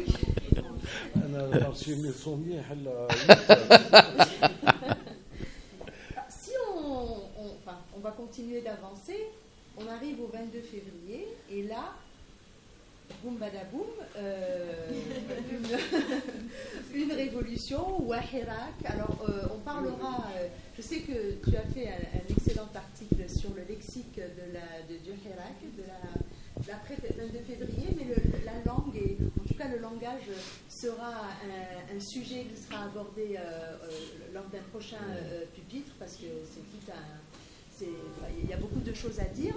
Par contre, est-ce qu'on peut considérer, même si nous ne sommes pas dans le temps de l'histoire, on est encore en train de vivre ce moment, qu'est-ce qu'on peut dire de ce qui se passe sur notre comportement? D'un côté, alors bien entendu, c'est Mia, d'un côté, Khawa, cette solidarité. Pourquoi cette jeune génération qu'on pensait complètement inconsciente, il y a pratiquement de son passé, finalement, on a ce sentiment, enfin c'est pas un sentiment, on vit le fait qu'ils savent que cette paix entre nous est essentielle pour bâtir la société que nous voulons, en tout cas une société moderne et une société de justice. Ça, je pense que c'est un point commun. Qu'est-ce qu'on peut dire d'ores et déjà de notre comportement par rapport à depuis le 22 février? Je ne sais pas. Qui veut prendre la parole là-dessus? Le 22 février, pour moi, je pense que c'est une jeunesse. Pardon, alors, excuse-moi juste, je voudrais finir mon idée. Aussi avec, quelque part, un peu les garde-fous qu'on met, notre rabauga aussi. On sait, on est Selmia et tout, mais on sait que ça peut dévier un moment et donc on nous dit notre rabauga. Donc comment tu peux expliquer ça? Ça y est, je finis. Moi, je pense que le peuple, entre guillemets, algérien, met du temps à réfléchir sa situation, mais il l'intègre profondément. Moi, je crois que ces jeunes qui sont sortis, ils ont vu leur père se faire broyer par un système. Le système, ils en ont pris conscience auprès des pères. Le système était beaucoup plus apparent à ce moment-là. Donc, c'est une génération qui est sortie moi je dirais, pour venger les pères face à un système dont les pères étaient terrorisés par ce système, réellement. Eux, ils ont pris la liberté, et c'est au nom d'un père qu'ils ont sorti dans la rue contre un autre père. Je crois dans la tête des jeunes, c'est ce qui s'est passé, et ils ont compris que si, d'ailleurs c'est le système lui-même qui les a éveillés à ça. C'est Bouteflika lui-même qui disait le quand zordou, les musulmans c'est eux, à force de répéter cette histoire pour arrêter le mouvement, ils se sont dit, les jeunes, on va sortir sans qu'il se passe rien. Et la solidarité s'est faite vraiment là-dessus. C'est-à-dire, c'est comment on va se comporter dans cette revendication qui a été constructive. La revendication a été tout à fait claire. Mais comment on va se comporter pour ramener la bataille, c'était ça, l'intelligence et le mouvement du 22. Et donc, est-ce que, du coup, ça veut dire qu'on a besoin de l'adversité pour, quelque part, montrer notre l'adversité. C'est la marche de l'histoire. Sinon, il n'y aurait plus rien. Je veux dire, c'est pas parce que l'adversité peut supposer une haine ou un sentiment comme ça. Non, mais ce que vient de dire Slimane est très important. Les enfants ont intériorisé la frustration et l'expérience pratique de leur père. Et ça, et moi j'ai écrit un papier à 5 ans. Oui, je pense que c'est père et mère. Non, c'est les deux. Oui, pardon. Absolument. C'est vrai. Ça, non mais c'est vrai. Parce que malheureusement, c'est une société d'hommes. Oui, c'est vrai que oui. Le débat va être relancé dans un moment. On va reparler bien. On parle de quelque chose de très précis. Il faut la nommer telle qu'elle. Les enfants ont vu surtout leur père humilié par le système. Peut-être que la mère était humiliée par le père. C'est un autre problème. Mais humiliée par le système, c'était bien. Oui, bien sûr, si elle travaille. Quand tu as affaire à une mère qui travaille, évidemment, elle est dans la vie publique et elle vit elle vit peut-être doublement les choses. Non, mais on peut en parler. L'essentiel, c'est qu'on s'entende sur notre démarche. Lui, il parle de père, parlons de parents, d'accord? Il y a 5 ans, j'ai écrit un article suite à un café que j'avais pris dans endroit et il y avait un groupe de jeunes comme ça à côté de moi et j'attendais un ami qui était en retard, bien sûr. Bon, mais il m'arrive de l'être. Donc, j'attendais patiemment et j'écoutais ce que disaient les jeunes. Et puis, j'entendais une voix et je me suis dit, attention, une voix jeune, Eda. Mais ce qu'il disait, il parlait comme un type de ma génération. À un moment, il leur a même dit, Ya hasara, هذاك الوقت في لا سينماتيك على بالك كانوا لي فيلم يجوزوا حتى زوج ولا ثلاثة تاع صباع ويجيو لي grands acteurs وكاع. Il parlait comme un vieux. Et je me suis retourné, je l'ai regardé et je lui ai dit, est-ce que tu as vécu tout ça? Il m'a dit, non. En fait, il y a une transmission, non seulement des frustrations, mais aussi d'une nostalgie d'une époque comme ça, que ce soit vrai ou pas. Bon, qu'importe, mais il y a une transmission. Et ça, c'est énorme. Je pense que ça a joué aussi. Ils ont laissé leur père, excuse-moi de continuer là-dessus, leur père continuer à affronter le monde extérieur et à constater leur défaite sociale, politique, etc. Mais quand est-ce qu'ils ont réagi? Ces dernières années, est-ce que vous avez remarqué le nombre de scandales auxquels étaient liés des enfants de responsables, de gens fortunés, de trucs, sans compter ce qui n'est pas paru, les rumeurs fausses ou réelles ou infondées, qu'importe. Mais je veux dire, c'est la chanson de Raja Mziane sur les ouled, je sais pas quoi, comment ça s'appelle déjà une chanson? Mais quand tu l'écoutes, c'est-à-dire qu'ils se sont rendus compte que leurs pères ont été bafoués, mis sur le côté, mais qu'en plus ceux qui ont été les vainqueurs, entre guillemets, avaient préparé leur relève et que ça allait être leur tour. Et moi je vois les choses comme ça et ils ont pris les devants. Voilà. Alors peut-être qu'on va commencer à ouvrir le débat, tout en poursuivant notre discussion, sauf si tu veux réagir là-dessus. Alors, réaction, et ensuite on pose les questions, d'accord? Que pour moi, je l'ai interprété comme l'humiliation de trop. C'était vraiment l'humiliation de trop qui a fait... Ça existe encore. Allez-y. Donc l'humiliation de trop qui a fait qu'à un moment, ça a fait un élément déclencheur. Et en même temps, je pense que l'image qu'on reflétait dans le monde, parce qu'à un moment, tout le monde parlait de nous et on se disait, on est la risée du monde là, etc. Et donc, voilà, ça a fait que les jeunes n'ont pas... Il y a toujours un élément déclencheur comme ça. Mais en même temps, c'est un processus. Je ne pense pas que ce soit quelque chose qui soit arrivé. Il y avait une maturation. Il y avait une maturation qui a fait qu'à un moment, ils étaient prêts. Alors, s'ils l'ont pas fait avant, c'est qu'ils n'étaient pas prêts à le faire avant. C'est que c'était maintenant. Donc, il y a une notion de temps qu'il faut accepter. Oui, je pense qu'il y a une temporalité. Mais qu'est-ce que ça dit, justement, cette image, d'abord, que l'on renvoie, que les Algériens, enfin, que le peuple algérien a pu donner d'abord vis-à-vis de l'étranger. Qu'est-ce que ça a pu impacter sur nous en termes d'estime de soi? Et oui, parce que là, à titre du coup individuel, est-ce que vous pensez que disons que là, le stéréotype de l'Algérien violent, de l'Algérien, voilà, qui va tout casser aux manifs, etc., ça a été complètement, c'est ça qui a été démoli au final. C'est ce stéréotype, c'est pas la ville. Et en plus, oui, puis j'entendais beaucoup de jeunes dire donc nous le civilisé Skara. C'est-à-dire, voilà, Silmia, Skara, civilisé. Vous attendez qu'on ait dans le Silmia. Voilà.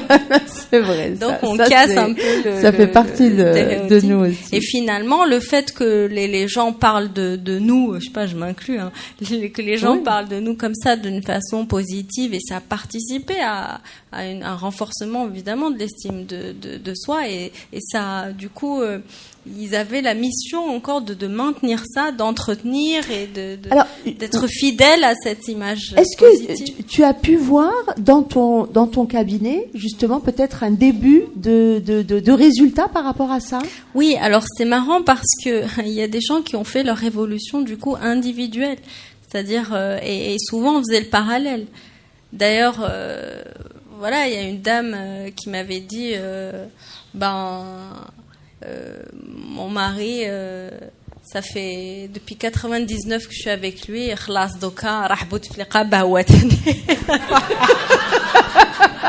J'en ai marre, c'est fini, quoi. Donc, il y a eu des petites mini-révolutions comme ça individuelles. Ils s'autorisent plus. J'ai remarqué, moi, une différence comme ça. Les gens étaient quand même plus, je sais pas, plus... Oui. C'est fou, quoi. Plus de civil. En même temps, au début, il y avait beaucoup d'angoisse quand même. Une peur comme ça de oh là là, qu'est-ce qui va se passer? L'avenir est incertain. Ça y est, c'est reparti. Donc on va repartir comme avant, etc. Et hop, il y a un moment finalement où tout le monde a vu que tout allait bien. Et là, ils sont allés franco. Et même dans leur vie perso, j'ai remarqué que quand même, il y avait une espèce de parallèle entre la révolution personnelle et comme quoi tout est possible. Bouteflika est parti. Donc, je veux dire, tout est possible. C'était ça, en fait. C'était inimaginable pour eux il y a pas si longtemps que ça. J'ai eu l'occasion d'aller au Salon du Livre du Québec récemment. Et il y avait donc le stand de l'Algérie. On était quelques auteurs algériens à signer. Vous savez que c'était le 60e anniversaire de ce salon. Et les organisateurs nous ont dit que jamais un pays invité d'honneur a eu autant de monde et vendu autant de livres. Tu sais qu'à la fin, il y avait des gens qui venaient, des Québécois, et ils disaient bonjour, voilà, il me reste, je sais pas, $100 canadiens sur mon budget bouquin, qu'est-ce que je peux acheter? Alors c'était marrant parce que tu nous voyais à leur demander qu'est-ce qu'ils aimaient. Mais qu'est-ce que vous voulez? Non, mais qu'importe. Je veux soutenir l'Algérie. Des livres. Oui, mais on va pas vous donner un traité de boucherie industrielle si vous êtes poète ou là. Donc on essayait de leur conseiller des livres. Il y a un couple dont j'ai parlé d'ailleurs dans mon reportage qui est venu, et au moins tous les 3 ans, ils économisent et ils font un voyage dans le monde. Ils ont fait l'Inde, ils font de grandes destinations comme ça, et ils trouvent un livre de voyage sur l'Algérie, j'ai oublié quel éditeur, qui est pas trop mal, tu vois, le Sahara, la Kabylie, les Aurès. Et ils fêtaient ça, ils ont acheté le livre, et puis ils viennent nous dire, ils nous ont dit, mais comment vous avez fait pour réussir à cacher tout ça? Non, mais c'est vrai. Enfin, vraiment, il y a eu... Alors, on va peut-être commencer à vous donner la parole pour ceux qui veulent poser des questions. Alors, je ne sais pas si quelqu'un de l'équipe, Zoher ou Nora, pour passer le micro, s'il vous plaît. Oui. Le 22 février... c'est finalement M. Bouteflika lui-même qui nous a fait ce cadeau suprême, parce que on dirait que le système est devenu autiste, totalement autiste. C'était ubuesque, complètement déconnecté de la réalité. Un 5e mandat. Quand on se rappelle un petit peu le journal télévisé de Canal+, quelqu'un a même écrit, il a dit, si Bouteflika entame son 5e mandat, il y aura une déchirure dans l'espace-temps. Vous imaginez jusqu'où on est allé? À partir de là, c'était un petit peu l'insulte suprême, l'injure que le peuple algérien, dans sa dignité, n'a pas supporté. Et c'est à partir de là qu'il s'est réaffirmé, qu'il a reconquis sa dignité. Donc vous parlez de... Parce que je voudrais juste qu'on reste dans le sujet. Pour moi, le 22 février, c'est ça. C'est cette reconquête de la dignité perdue. C'était inconcevable. On serait, avec un 5e mandat, on serait rentré tout droit dans le mur. Complètement. Restons juste dans le sujet. Le sujet, c'est le tempérament des Algériens. Je comprends. Justement. Après le 22 février. Donc, ce que je retiens de votre intervention, c'est qu'après le 22 février, les Algériens se sont réaffirmés. Si ce n'était pas le tempérament algérien, il n'y aurait pas eu ce 22 février. C'est cette réaction-là, profondément ancrée dans l'identité de l'Algérien, qui a fait que ce renouveau était possible. D'accord. Merci pour votre intervention. Est-ce qu'il y aurait une question ou peut-être une intervention aussi ? Vous aviez parlé des femmes tout à l'heure, il y a peut-être quelque chose à dire là-dessus ? Alors, le micro. Restons quand même, n'oublions pas, ne nous perdons pas. Hein.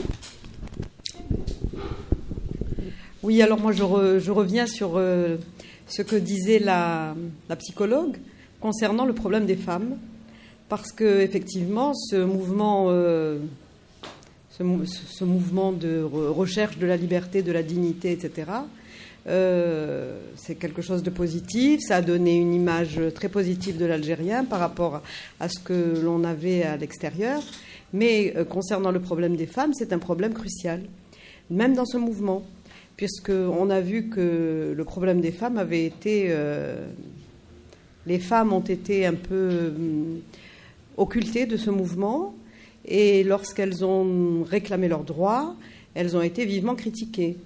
Donc moi je pense que le problème de la société algérienne est en train de se construire encore, c'est-à-dire qu'on n'a pas trouvé encore nos marques, et que c'est bien que ça commence, mais qu'il faut absolument que les femmes, que la société devienne égalitaire en tout cas. Alors, par rapport à votre intervention, je ne sais pas si vous avez peut-être quelque chose à dire sur cette notion de tolérance, ou bien la question aussi, si on parle de notre comportement, aussi du racisme. Qu'est-ce qu'on fait avec ça ?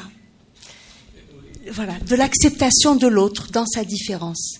Est-ce que, il y a un passif qui fait qu'on est comme ça aujourd'hui, et comment, pour être dans la construction, justement, on pourrait, on va dire, améliorer les choses ou faire en sorte qu'il y ait une évolution. Il y a peut-être déjà une évolution qui a commencé. Je ne sais pas si vous voulez réagir par rapport à ces deux notions, justement. D'abord, par rapport à la question des femmes. C'est vrai qu'il y a eu des courants, hostiles à l'émancipation féminine dans notre société qui se sont manifestés à cette occasion, mais il y avait également d'autres personnes qui considéraient, sans être contre les femmes, et même des femmes, que c'était hors de propos dans une manifestation qui voulait exprimer le point de vue d'un peuple, et non pas de catégorie, qu'elle soit ceci ou cela, ou de tranche d'âge et tout. Parce que à ce moment-là, même les jeunes auraient été en bon droit de réclamer des choses qui pour eux-mêmes, je veux dire, du type emploi, formation et d'autres choses. Bon, mais on peut en discuter sur l'opportunité ou pas de ça. Ça s'est fait et tout ça. Sur le racisme et tout, moi je dis sincèrement, moi j'ai la chance et j'ai toujours le goût d'aller parler avec mes compatriotes partout, d'aller dans des coins paumés. J'adore me retrouver dans une gare routière perdue, une route nationale, et de discuter avec les gens. Et quand on voit toutes les manips qui se font autour de choses comme le régionalisme là, mais c'est vraiment, il faut avoir une méconnaissance incroyable de la société algérienne pour penser que les gens qui s'adonnent à des discours de ce type, régionalistes ou autres, ont la moindre chance de réussir. Si vous reprenez la structure matrimoniale de l'Algérie depuis 62, moi j'ai dû assister à j'ai fait une estimation à vue de nez, je me suis dit j'ai dû me taper 8000 mariages, fêtes de mariage. Il doit y avoir même pas 10% où c'était des mariages entre guillemets endogames. C'était Maintenant, mais qui peut dire que on n'est plus dans une structure tribale? Les choses ont bougé. 80% de la population vit dans les villes. C'est énorme. Alors qu'à l'indépendance, c'était l'inverse. Ça veut dire qu'il y a plus de tolérance aujourd'hui? Fatalement. Sur le fond, il y a plus de tolérance. Mais il y a des gens que cette montée de la modernité et de la tolérance dérange au point de vouloir organiser, ça j'en suis persuadé, des choses qui... Mais il y a plus. On est dans la manipulation, dans ce que font moi je dis toujours les réseaux dits sociaux.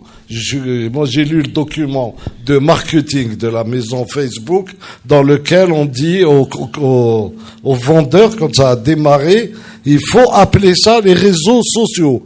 Et pour que les gens pensent qu'ils ont des amis, et tout ça. Non mais attends. Moi, j'ai fait sociaux. Un réseau social, c'est quelque chose qui existe dans la société. Moi, j'appelle ça des réseaux de communication ou des réseaux Internet, ou d'échange Internet. Mais ça ne peut pas et ça ne sera jamais des réseaux sociaux parce que on glisse là vers, pas seulement chez nous, on glisse vers la conception que ces réseaux sont la société elle-même. Oui, c'est vrai. Or, ce n'est pas le cas. On l'a vu en Égypte qui a lancé la fameuse révolution truc. C'est les réseaux sociaux, dits sociaux. Quand ils ont réussi, c'est les réseaux véritablement sociaux qui leur ont dit allez vous amuser avec vos claviers. Nous, on a la société. Ça veut rien dire. Donc, moi, je suis persuadé qu'il y a un fond de modernité qui s'est créé et qu'il y a des gens encore qui résistent, qui veulent pas le changement. Bien sûr, c'est normal, humain, mais j'ai pas d'angoisse par rapport à ça.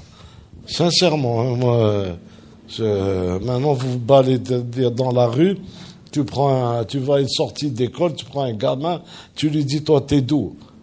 Il te dit, je suis de la cité Gda. Non, tu lui dis, tes parents, il te dit, non, mais il n'y a plus ce repère. On le voit même au niveau langage.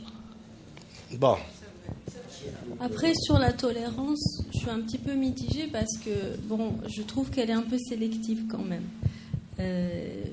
Déjà envers les migrants, les subsahariens, envers les femmes. Enfin, il y a quand même vachement de boulot. On ne peut pas dire que d'un seul coup, d'une baguette magique, on devient tout de suite tolérant. Et il y a quand même énormément de racisme. Je ne dis pas qu'on est tolérant, ma chère amie. Mais ces comportements-là, qui et combien? Parce qu'en face, je peux te citer des tas de comportements de gens vraiment admirable à l'égard de ces gens. Et là, bien sûr qu'il y a une solidarité, mais ça reste pas majoritaire quand même. Mais on n'a pas de statistiques pour dire que c'est majoritaire ou pas. Oui, donc ni dans un sens ni dans l'autre. Non, et puis en plus, hélas, la connerie humaine est toujours plus visible. La bêtise, tout ça, c'est toujours plus visible que la gentillesse ou un comportement normal dans une société. Et en ce qui concerne les femmes, j'avais discuté avec un chauffeur de taxi qui me parlait du carré justement féministe et des femmes qui ont été agressées quand elles ont accroché les pancartes. Pas des pancartes, des posters comme ça, et il me disait t'imagines Intia habbo yitzoujou m'a les Haudes, m'a les chrétiens, c'est-à-dire que lui c'était ça pour lui, les revendications c'était ça.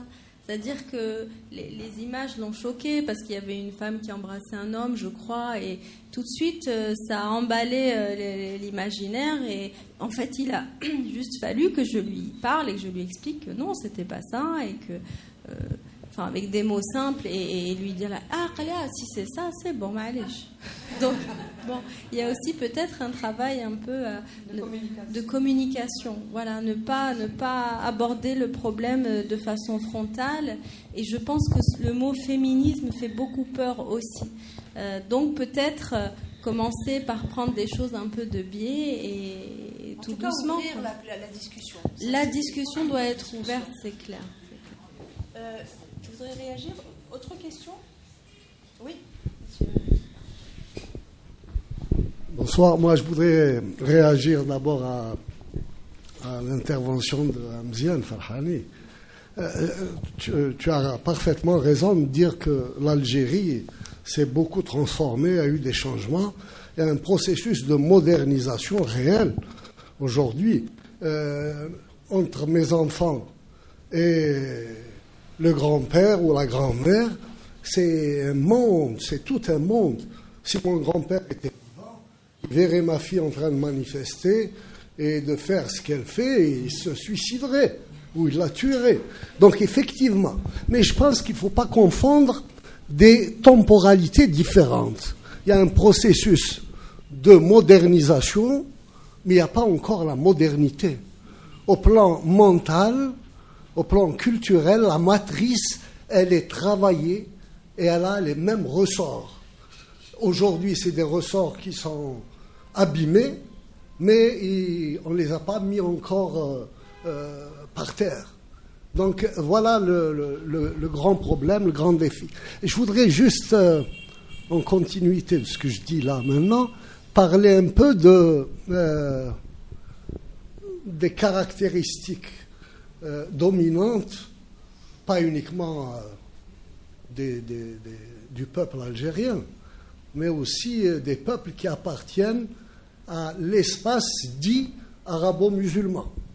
Je pense que pendant des siècles, on a été dans la résistance, on a été dans la réaction. Et jusqu'au jour d'aujourd'hui, en mauvais français évidemment, disons ça, donc jusqu'à aujourd'hui, le problème c'est qu'on n'a pas pensé un projet. Il y a dans nos têtes énormément de choses qui relèvent même de l'impensé. Par exemple, vous prenez des jeunes, ils n'ont jamais pensé à des questions très, très simples. Et justement, l'avantage du Hirak, c'est qu'aujourd'hui, les gens ils ont soif, avides de connaissances. Moi, je vois des chauffeurs de taxi qui parlent de la Constitution beaucoup mieux qu'un juriste ou que moi-même qui suis un peu dans le domaine. Donc voilà. Et donc, si on est dans la résistance, dans la réaction, on n'est pas dans l'anticipation et la production de la puissance. Et ces peuples sont aujourd'hui à guet. Est-ce qu'on peut faire des ruptures de type paradigmatique, c'est-à-dire que ce n'est plus le religieux qui guide nos pensées, nos actes de tous les jours, mais la raison, et qu'on commence à parler de choses tout à fait normalement, comme disait Slimane Benaïssa. Merci. Alors, merci. Une réaction peut-être rapide sur ce qui vient d'être dit, et puis je pense qu'on va clôturer. Je voudrais une dernière question. Est-ce que cette évolution, ou en tout cas cette Thawra ou Hirak, va s'inscrire dans la durée, ou bien est-ce que ça va disparaître? Ce qui est en train de se mettre en place, est-ce que vous pensez qu'à la fin de cette révolution du sourire, s'il y a peut-être échec politique, les choses redeviendront comme avant, ou ça ne sera plus jamais comme avant?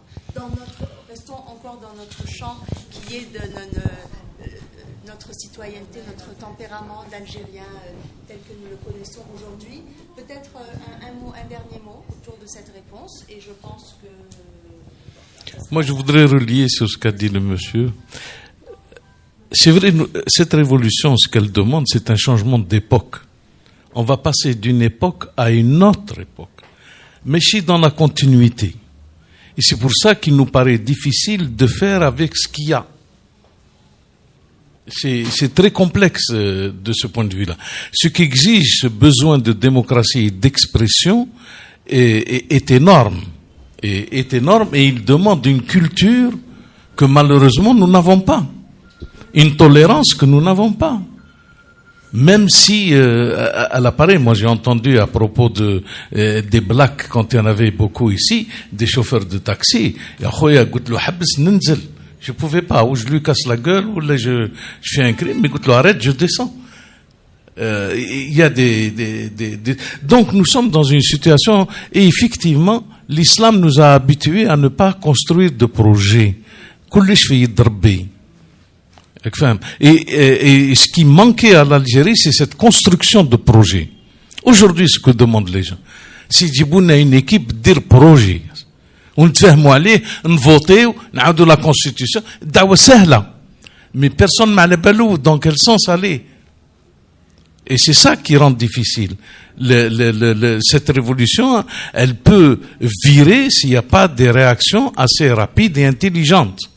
C'est-à-dire, il ne s'agit pas de penser le pouvoir dans sa pérennité, comme on a l'air de sentir, mais de penser ce que veulent vraiment les jeunes, les entendre et répondre à cette parole.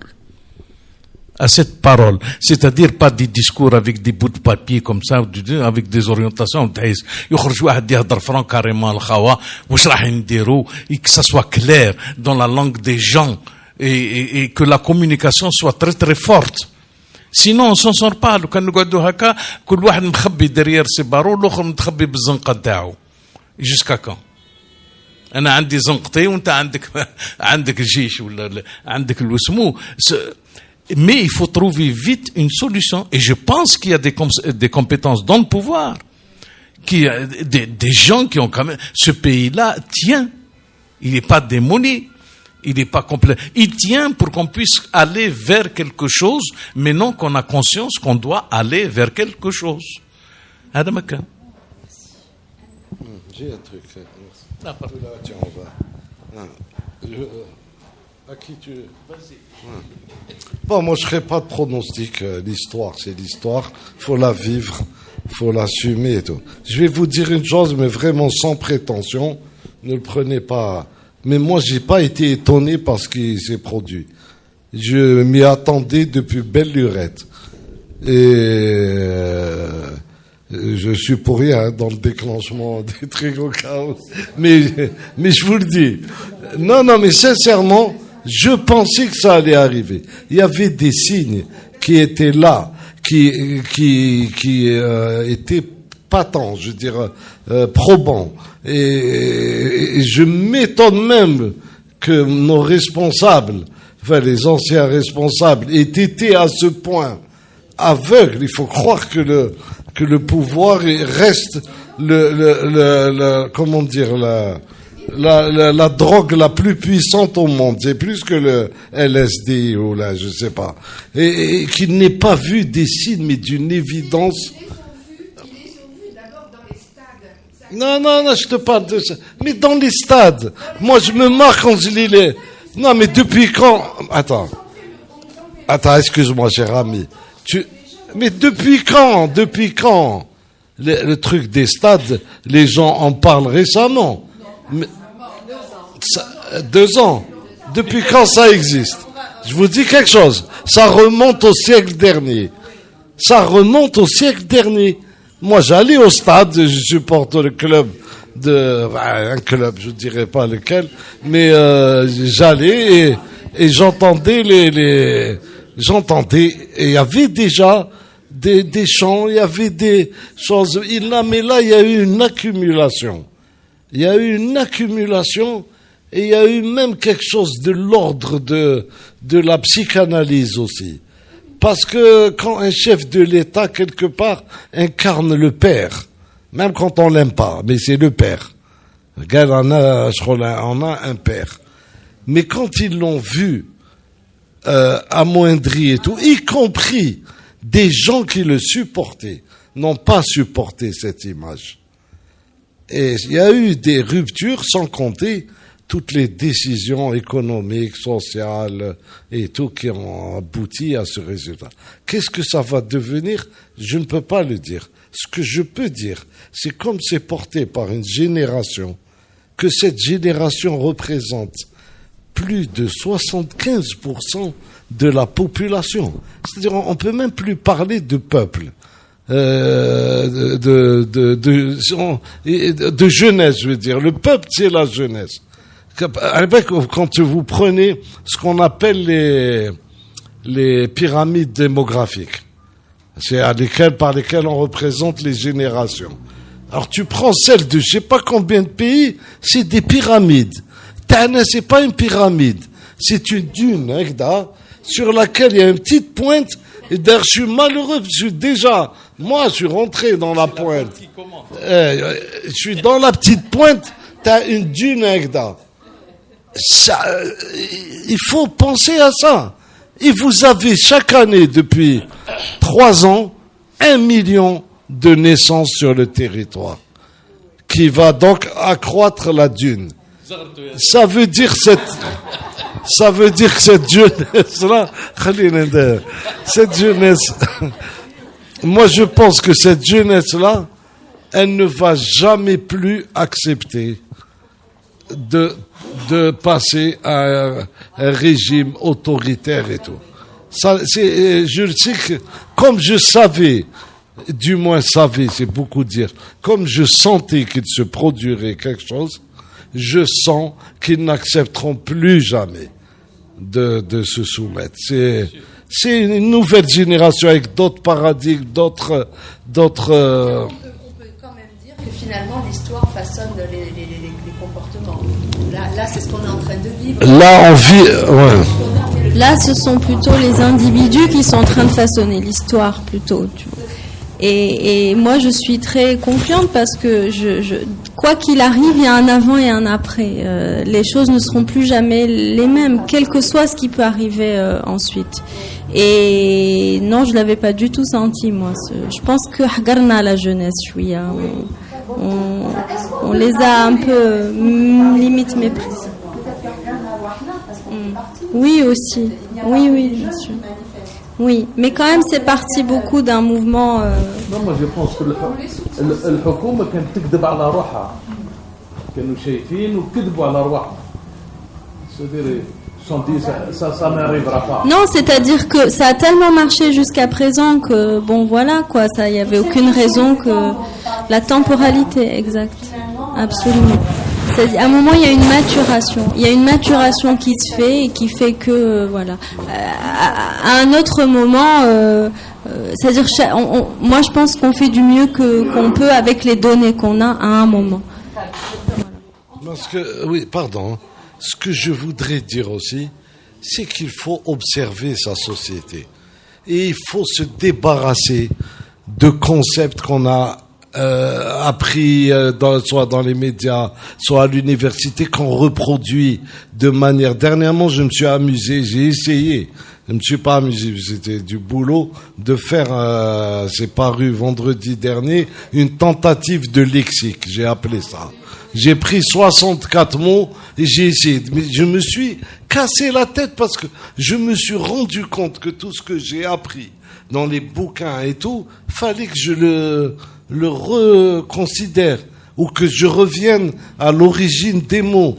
Par exemple, projet de société, si vous cherchez, c'est un truc qui est vraiment franco-français et qui est très lié à la notion de laïcité de la France, qu'on retrouve ni en Angleterre, ni en Allemagne, ni au Japon, ni nulle part ailleurs.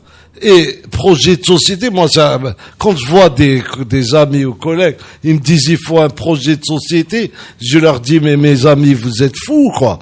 D'abord, la société, c'est une chose vivante, qui évolue, qu'on ne planifie pas. Tu peux planifier l'économie. Une société, tu ne peux pas la planifier, ça n'existe pas. Non, attends. Quand tu dis projet de société, tu parles de tout, des comportements, des valeurs, et là, chacun a les siennes. Pour moi, le seul projet de société valable, que ce soit ici ou dans le monde, et là où ça marche, c'est parce qu'ils ont compris les choses comme ça, c'est la démocratie. Ce qui veut dire que tu fais ce que tu veux, mais tu t'arrêtes, ritil brla, là où tu gênes les autres. Et donc il y a une harmonie qui se fait. Mais on continue chez nous à dire il faut qu'on se réunisse pour faire un projet de société. C'est aberrant.